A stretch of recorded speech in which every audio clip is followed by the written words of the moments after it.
Retour sur Terre de l'équipage de l'IS en pleine pandémie de Covid-19. Deux astronautes de la NASA et un cosmonaute russe sont revenus sur Terre vendredi de la Station spatiale internationale, IS, retrouvant une planète paralysée par la pandémie du coronavirus. La capsule avec à son bord Andrew Morgan, Jessica Meir et Oles Skripochka a atterri dans les steppes du Kazakhstan à 5h16 GMT, selon l'agence spatiale russe Roscosmos.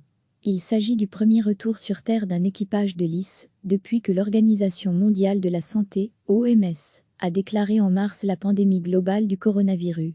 L'atterrissage a été réussi. Bienvenue à la maison Oles Skripochka, Andrew Morgan et Jessica Meir, s'est enthousiasmé Roscosmos sur son compte Twitter. Contrairement à la tradition, l'atterrissage n'a pas été retransmis en direct ni par la NASA, ni par Roscosmos, l'agence spatiale russe évoquant des restrictions techniques liées à la situation épidémiologique. Même si le lieu de l'atterrissage pour ce trio est resté le même que pour les équipages précédents, dans les steppes à 147 km au sud-est de la ville kazakh de Zhezkazgan, la pandémie a imposé quelques modifications de la procédure. Ainsi, les équipes chargées de l'accueil des spationautes ont été tout testées au Covid-19 et obligées de porter des vêtements et des masques de protection.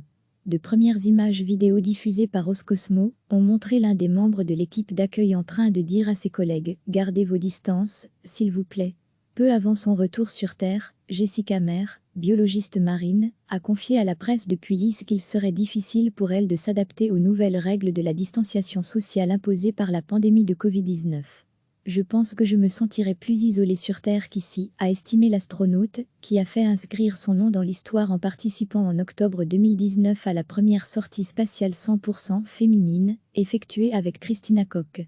Le lieu de départ habituel des spationautes vers leur pays de résidence, l'aéroport de Karaganda, fermé comme des centaines d'autres aéroports à travers le monde en raison de Covid-19, a également été modifié.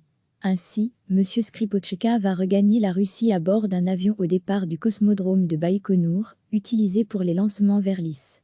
Pour leur part, les astronautes de la NASA vont partir en direction des États-Unis à bord d'un avion depuis la ville de Kyzylorda, après un voyage de plusieurs heures en voiture. Alors que la planète mène son combat contre le Covid-19, l'IS entre aussi dans une nouvelle ère en s'apprêtant à accueillir en mai les astronautes transportés pour la première fois par la capsule Crew Dragon de SpaceX. La fusée de l'entreprise du milliardaire Elon Musk va lancer cette capsule, avec les astronautes de la NASA Bob Behnken et Drew Hurley à bord depuis la Floride, en mettant fin ainsi au monopole de la Russie, le seul pays depuis 2011 à effectuer des vols habités vers l'IS. Les deux astronautes vont passer entre 2 et 3 mois à bord de l'IS, en cassant le rythme habituel des séjours à la station qui dure en général au moins 6 mois. Ils vont rejoindre à l'IS, le russe Anatoly Ivanishin, et l'astronaute de la NASA Chris Cassidy. Arrivés à la station le 9 avril, ceux-ci sont devenus les premiers à être envoyés dans l'espace après la déclaration de la pandémie. L'IS est un rare exemple de coopération internationale n'ayant pas été mise à l'arrêt par les tensions de ces dernières années entre la Russie et les pays occidentaux. Recevez chaque matin l'essentiel de l'actualité. Deux astronautes de la NASA et un cosmonaute russe sont revenus sur Terre vendredi de la Station spatiale internationale, IS, retrouvant une planète paralysée par la pandémie du coronavirus. La capsule avec à son bord Andrew Morgan, Jessica Meir et Oles Skripochka a atterri dans les steppes du Kazakhstan à 5h16 GMT, selon l'agence spatiale russe Roscosmos.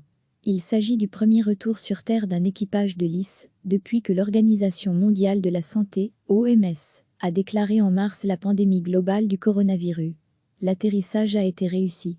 Bienvenue à la maison Oles Skripochka, Andrew Morgan et Jessica Meir, s'est enthousiasmé Roscosmos sur son compte Twitter. Contrairement à la tradition, l'atterrissage n'a pas été retransmis en direct ni par la NASA, ni par Roscosmos, l'agence spatiale russe évoquant des restrictions techniques liées à la situation épidémiologique. Même si le lieu de l'atterrissage pour ce trio est resté le même que pour les équipages précédents, dans les steppes à 147 km au sud-est de la ville kazakh de Zhezkazgan, la pandémie a imposé quelques modifications de la procédure. Ainsi, les équipes chargées de l'accueil des spationautes ont été tout testées au Covid-19 et obligées de porter des vêtements et des masques de protection. De premières images vidéo diffusées par Roscosmos ont montré l'un des membres de l'équipe d'accueil en train de dire à ses collègues « Gardez vos distances, s'il vous plaît ». Peu avant son retour sur Terre, Jessica Meir, biologiste marine, a confié à la presse depuis l'IS qu'il serait difficile pour elle de s'adapter aux nouvelles règles de la distanciation sociale imposées par la pandémie de Covid-19. Je pense que je me sentirais plus isolé sur Terre qu'ici, a estimé l'astronaute, qui a fait inscrire son nom dans l'histoire en participant en octobre 2019 à la première sortie spatiale 100% féminine, effectuée avec Christina Koch. Le lieu de départ habituel des spationautes vers leur pays de résidence, l'aéroport de Karaganda, fermé comme des centaines d'autres aéroports à travers le monde en raison de Covid-19, a également été modifié. Ainsi, M. Skripochka va regagner la Russie à bord d'un avion au départ du cosmodrome de Baïkonour, utilisé pour les lancements vers l'IS. Pour leur part, les astronautes de la NASA vont partir en direction des États-Unis à bord d'un avion depuis la ville de Kizilorda, après un voyage de plusieurs heures en voiture.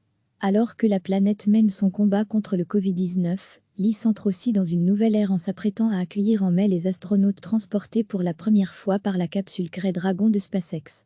La fusée de l'entreprise du milliardaire Elon Musk va lancer cette capsule, avec les astronautes de la NASA Bob Behnken et Doug Hurley à bord depuis la Floride, en mettant fin ainsi au monopole de la Russie, le seul pays depuis 2011 à effectuer des vols habités vers l'IS.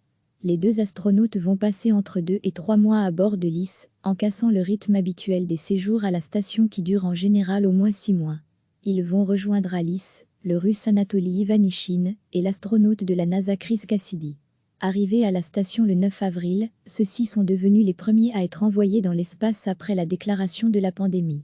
L'IS est un rare exemple de coopération internationale n'ayant pas été mise à l'arrêt par les tensions de ces dernières années entre la Russie et les pays occidentaux.